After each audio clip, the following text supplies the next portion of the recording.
Ini adalah iQOO 12. Brand smartphone pertama di Indonesia dengan chipset paling ganas. Plus ketambahan supercomputing chip Q1 bikin performa brand lain jadi ampas. Punya 6K vapor chamber cooling system yang gak bikin HP cepet panas, desainnya keren minimalis tapi tetep pas. Kamera bikin brand lain jadi cemas. Ya udahlah ya, nggak usah kebanyakan menghela nafas. Selamat menonton Politik Identitas.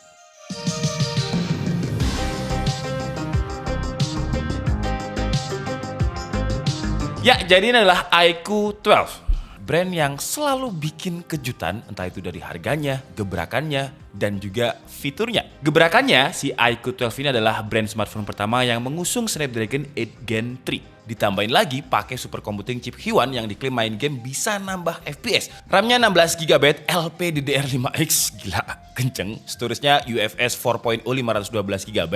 Kombinasi ini aja udah jadi spek paling mentok buat smartphone saat ini. Pantes kalau si iQOO 12 ini bikin tagline-nya Monster Inside. But outside, desainnya nggak kelihatan monster sama sekali. Desainnya elegan, collapse dengan BMW Motorsport sama kayak iQOO 11. Tapi di versi 12-nya sekarang lebih cantik. Untuk rear kameranya, katanya desain dari iQOO 12 ini terinspirasi dari desain porthole atau jendela-jendela adventure. Kayak kapal selam yang ada jendelanya, kayak pesawat. Itu kan adventure banget kalau kita lihat dari jendela itu. Bingkainya ini terlihat lebar dengan aksen chrome dan masih ada detail kayak garis-garis di bagian bingkainya. Satu kata, elegan. Ditambah lagi sekarang 3 strip khas BMW, nggak terlalu rame, simple jadi kelihatan lebih mewah. Ada 2 varian warna dari iQOO 12 ini. Yang kita pegang ini namanya adalah The Legend. Wah, ini signaturnya iQOO banget sih ya. Dan ada satu warna lagi yang namanya adalah Alpha Edition yang warnanya hitam. Dengan permukaannya edgy glass, tapi kalau saya pribadi sih saya suka yang varian The Legend ini karena keren. Dan kebetulan saya juga suka BMW. Tapi siapa yang nggak suka BMW? Dia punya dimensi yang nggak bisa dibilang tipis juga, standar sih ya, di 8,1 mm dengan bobotnya itu 203,7 gram. Dia udah punya IP rating dengan IP64 Water and Dust Resistant. Ya memang sayangnya belum IP68, tapi angka 4 setidaknya udah bisa lah kalau misalkan kehujanan atau splash water dikit-dikit aja. Tampak depan framenya masih sama kayak iQOO 11, tapi sekarang framenya lebih tipis dengan 89,6 screen to body ratio. Ngomongin soal layar, layarnya ini juga nggak tanggung-tanggung. Panel layarnya ini pakai LTPO AMOLED dengan dimensi 6,78 inch up to 144 Hz. Yang sebenarnya iQOO sebelumnya, iQOO 11 itu juga pakai layar yang sama dengan yang ini. Bedanya kalau di iQOO sebelumnya itu peak brightness-nya cuma di 1800 nits, di iQOO 12 ini peak brightness-nya bisa sampai 3000 nits. Gila gak? Jadi kalau misalkan kita HP-an di outdoor sama sekali nggak ada masalah. Brightness-nya ini terang banget. Dan karena pakai panel LTPO AMOLED, jadi refresh rate-nya ini bisa menyesuaikan. Mulai 1 up to 144 Hz. Kalau pas nggak kita pakai frame-nya atau statik, nggak ada gambar yang bergerak, dia akan ke 1 Hz. Yang bikin baterainya jauh lebih awet. Terus ketika kita scroll atau kita sentuh dikit aja, dia akan langsung ke 120 Hz. Jadi baterainya bisa lebih awet, tapi pengalaman scrolling tetap nyaman. Lah, tadi katanya up to 144 Hz. Kok stuck di 120 Hz? 144 Hz-nya ini bisa terjadi kalau kita main game-game tertentu. Game yang support, makanya kata-kata di situ itu up to. Kayak contohnya game Mobile Legends, refresh layarnya itu bakalan ngelock di 144 Hz ketika kita menggunakan mode e-sport dan juga game interpolation-nya nyala. Jadi fitur ini berkat chipnya iQOO, yaitu supercomputing Q1, yang diklaim bisa bikin game-game tertentu support up to 144 Hz. Jadi lebih tinggi ketimbang FPS yang dikasih sama gamenya atau natifnya. Tapi di pengujian saya, game yang masih support ya masih Mobile Legends sih. Game yang untungnya sering saya mainkan. Pengalaman main di game ini nggak ada masalah, layarnya smooth, buka-buka map jadi kerasa lebih akurat dan lebih licin. Kalau saya tarik data di Perfdock karena di settingannya dapat refresh rate ultra, FPS yang didapat sih sebenarnya 120 FPS stabil, tapi karena interpolationnya tadi di layar ketika kita mainkan kerasanya itu 144 FPS. Jadi kayak dipaksa lebih dari native-nya. Selain FPS interpolation, chip Q1 ini juga bikin grafik in-game lebih fleksibel. Nama fiturnya adalah Game Display Enhancement. Kita bisa atur profil gambar in-game pengen seperti apa, ada beberapa profil yang bisa kita atur atau kalau nggak mau ribet bisa pakai image quality tuning aja. Yang secara auto dia akan menyesuaikan profil sesuai game yang kita mainkan. Fitur lain masih banyak ya, ada 4D game vibration. Yang sementara ini sih supportnya ketika kita tes itu ada game Genshin Impact, CODM, dan juga PUBG M. Genshin supportnya itu nggak semua karakter. List karakternya kalian bisa baca di sini. Dan game vibration ini fungsinya sama kayak stick PS. Jadi dia akan getar sesuai dengan skenario yang ada di game. Dan kalau di Genshin Impact, kalau kita pakai karakter yang support,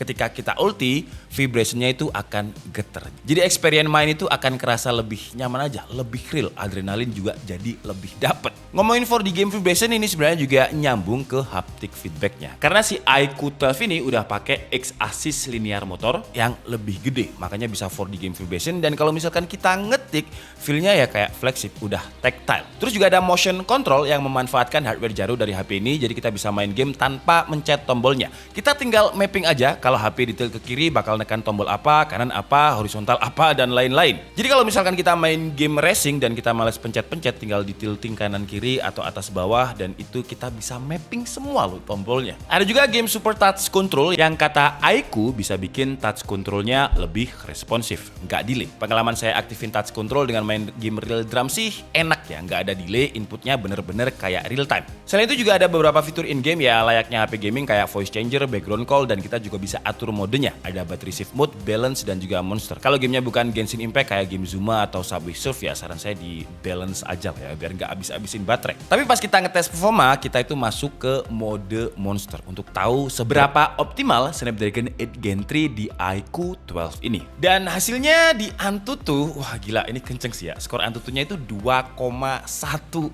juta.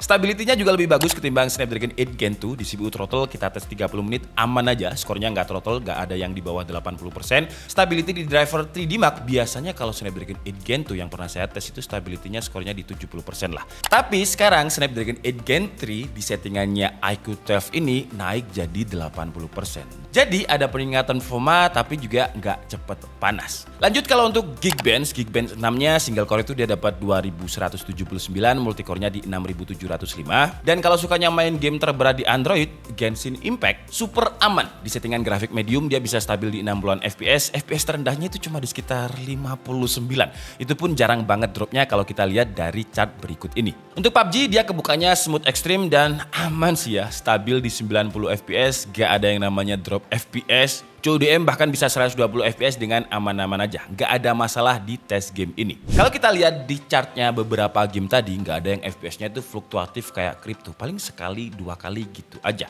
Karena memang sistem cooling dari iQOO 12 ini diklaim lebih gede ketimbang kompetitornya. Dengan 6K vapor chamber cooling. Atau 6000 vapor chamber zone cooling system yang katanya 40% lebih gede ketimbang kompetitor. Ya terbukti di performanya tadi sih. Dan suhu permukaannya juga nggak anget sama sekali karena ketika kita coba main game Genshin Impact selama 1 jam, suhunya itu masih di bawah 40 derajat Celcius. Depan belakang loh ya, nggak ada area yang ngeganggu panasnya ketika kita main game. Dari sisi kamera juga gila sih. iQOO ini pakai sensor yang gede banget. Dia pakai sensor dari OmniVision untuk main kameranya dengan ukuran sensor 1/1,3 inch. Untuk sebuah smartphone, ini sensor yang gede banget. Bahkan iQOO bilang kalau main kameranya ini udah kelas astrografi. Ya agak lebay sih, tapi ya wajar karena untuk ukuran sensornya yang gede. Dan dengan sensor segede ini kalau kita pakai untuk foto low light, detailnya dapet banget sih ya. Refleksi hujannya, basah hujannya di Vespa ini kelihatan detail dan cahaya yang masuk cukup untuk ngebuat fotonya terlihat lebih sharp. Di sampel-sampel foto lain juga sama. Low lightnya sangat bisa diandalkan. Sharpeningnya pas, detail kontrasnya juga masih dapat. Terus sekarang lensa telenya lebih bagus ketimbang iQOO 11 yang dulu pakai 13 megapiksel. Sekarang lensa telenya pakai 64 megapiksel periscope. Jadi bisa di zoom sampai 100 kali. Di menu interface kameranya sekarang ketambahan 10 kali digital. Yang kalau di zoom 100 ya kayak lukisan air sih gambarnya. Nggak terlalu bagus, nggak detail.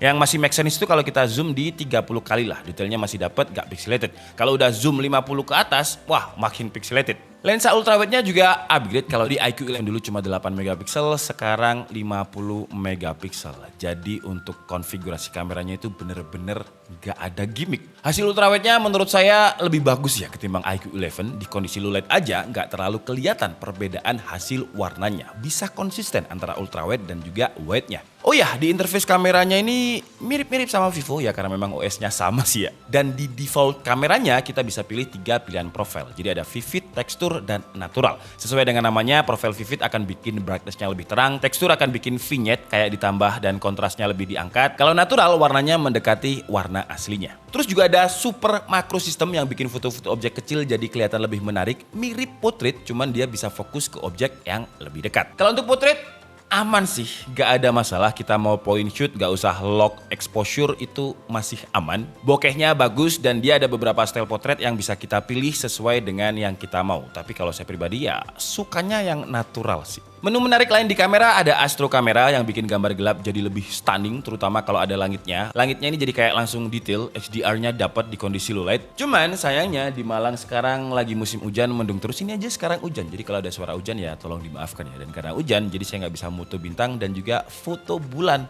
Gak dapet dari kemarin. Selfie kameranya juga udah kelas flagship dengan 16 megapikselnya. XDR-nya ini oke banget, mau foto backlight, foto langit, dan foto fasad yang biasanya teksturnya hilang kalau saya tes HP selfie non flagship. Di sini detail dan juga teksturnya bisa terjaga dengan oke, baik muka atau backgroundnya. Terus kalau untuk video dia bisa capture 8K 30 fps, tapi kalau saya pribadi jarang saya pakai sih ya, karena ya pertama terlalu gede size-nya dan masih cukup gempa. Karena di resolusi 8K ini kita nggak bisa nyalain fitur stabilize-nya. Dan kemarin saya coba untuk naik motor malam-malam di resolusi 8K, dia masih kelihatan gempa. Terus di mode 4K-nya kita bisa aktifin mode stabilize. Jadi ada beberapa pilihan mode stabilize, ada standar, ada ultra. Kalau kita pilih ultra, dia cuma bisa di 1080p 60 fps dan POV-nya lebih ngecrop. Tapi kalau kita pilih standar, 4K-nya bisa sampai 60 fps.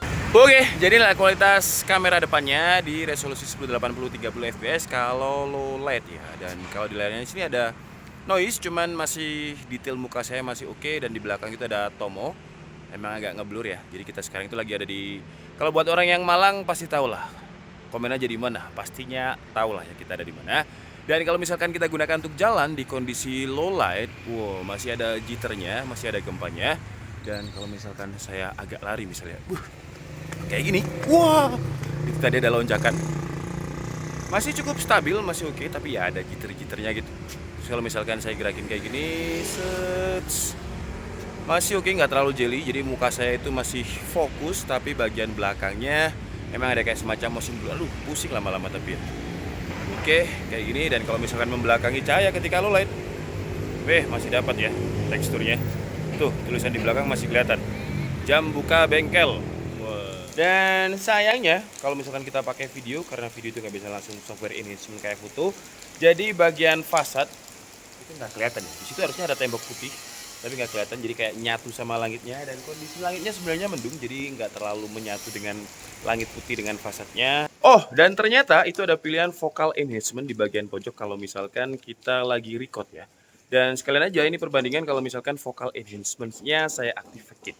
Yang tadi itu nggak aktif dan sekarang aktif. Kira-kira suaranya kayak gini. Dan kalau misalkan kita gunakan untuk panning, masih aman ya, nggak terlalu terlihat patah-patah muka saya. Kalau misalkan atas bawah masih oke juga. Cuman yang belakang jadi kayak ada motion blur ya, itu biasa lah. Ini kalau misalkan kita pakai resolusi 8K 30 fps ya. 8K 30 fps nya menurut saya sih kalau saya bakal jarang pakai. Kenapa? Karena ini geser gerak pelan aja, udah ada starternya, udah ada jitternya atas bawah. Kalau misalkan kiri kanan juga masih ada starternya. Apalagi kalau misal kita gunakan untuk jalan.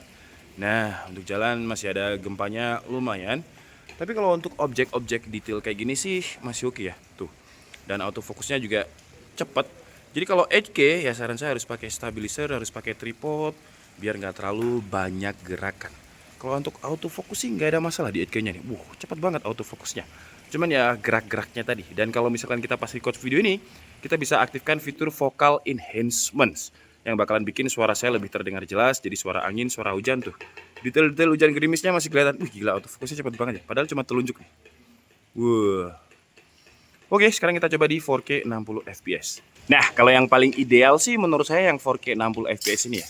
karena smooth. Kita mau bikin video panning, tilting dengan gerakan yang cukup ekstrim. Dengan stabilisnya, walaupun stabilisnya ini masih di standar ya, belum yang ultra. Karena yang ultra itu harus pakai 1080p. Tapi ini masih smooth. Jadi kalau misalkan kita mau dolly shot, zoom in, zoom out kayak gini contohnya, tuh itu nggak ada jitter. Jadi mulus, smooth, nggak patah-patah. Yang nonton itu pun jadi kerasa nyaman gitu. Fokus juga lebih oke, lebih aman. Gak ada masalah. Kita mau atas bawah dengan gerakan agak cepat. Auto exposure-nya juga masih stabil, nggak terlalu kayak yang gimana gitu. Wah, kalau misalnya kita zoom objek juga detailnya dapat banget tuh, lihat. Ini paling mentok segini nih. Dan bagian belakangnya bisa langsung kayak bokeh gitu. Wah, ini paling oke menurut saya di 4K 60 fps ini. Dan sekarang kalau kita pakai 1080p 60 fps, tapi stabilisasinya itu ada di ultra. Ultranya ini gila sih. Jadi kalau misalkan saya jalan, ini saya jalan kenceng banget nih. Tuh, kenceng, tapi benar-benar stabil, nggak ada masalah. Saya jalan mundur, karena jalan mundur itu kan saya nggak bisa prediksi ya. Tuh, itu juga masih stabil. Jadi kalau misal kita mau shot rotary kayak ala-ala di drone gitu, kayak gini, wih, lebih gak ada masalah dibandingkan 4K tadi. Cuman, memang kalau untuk detail, ya jelas resolusinya lebih gede yang 4K tadi ya. Wah. Sets. Oke. Terus dia juga punya mode stabilize yang namanya horizontal mode. Jadi mau ngapain aja tangan kita itu bakalan ngelock horizontalnya. Jadi gambar yang kita ambil bakal tetap lurus. Bahkan kalau posisinya sampai vertikal pun hasilnya tetap lurus. Sebenarnya fitur ini sempat didemoin sama Snapdragon 8 Gen 2 dulu ya. Tapi baru iQOO ini yang saya cobain bisa. HP lain yang sempat saya pegang sih kayaknya belum ada ya fitur horizontal lain ini. Sekarang pertanyaannya, dengan Antutu tembus 2,1 juta, performanya lebih kenceng, apakah baterainya jadi boros? Di iQOO 12 ini menurut saya enggak sih ya, sama-sama aja dengan Snapdragon 8 Gen 2. Netflix 30 menit 3%, YouTube 30 menit 3% juga, Genshin Impact 30 menit 12%. Jadi mirip-mirip sama Snapdragon 8 Gen 2. Padahal performanya lebih kenceng. Jelas ini berkat coolingnya dari iQOO 12 juga. Terus soal charging time dengan 120 watt adapternya, include lagi ya di dalam paket pembelian, nggak beli terpisah, 0 ke 100% dia cuma butuh waktu sekitar 36 menit. Gila, kenceng. Fitur lain juga bisa dibilang mentok lah ya, kayak WiFi dia pakai WiFi 7 bukan WiFi 6, terus Bluetoothnya pakai versi yang paling baru 5.4, GPS-nya lengkap, sensor-sensor lengkap, gyro, proxymeter dan kawan-kawannya. Dan itu tadi adalah kesimpulan dari iQOO 12. Kalau untuk harganya jujur sampai video ini saya buat, saya belum tahu harganya berapa. Tapi kalau saya lihat-lihat harga di Cina ya, harganya itu sekitar 11 sampai 12 juta. Dan harga launching iQOO 11 dulu itu juga 11 juta. Jadi harusnya harganya ya nggak jauh dari itulah. Harganya pasti sekitar di bawah 13 juta lah harusnya. Jadi prediksi saya ya harganya bakalan mirip-mirip sama iQOO 11, 11 jutaan. Kalau misalkan nanti harganya beneran 11 juta, masih worth it banget sih. 12, 13 juta aja menurut saya juga masih worth it dengan konfigurasi kayak gini. Karena dia udah pakai chipset paling baru dengan Snapdragon 8 Gen 3, RAM-nya LPDDR5X, UFS storage-nya 4.0, ada chip tambahan Q1 untuk ngegame lebih nyaman.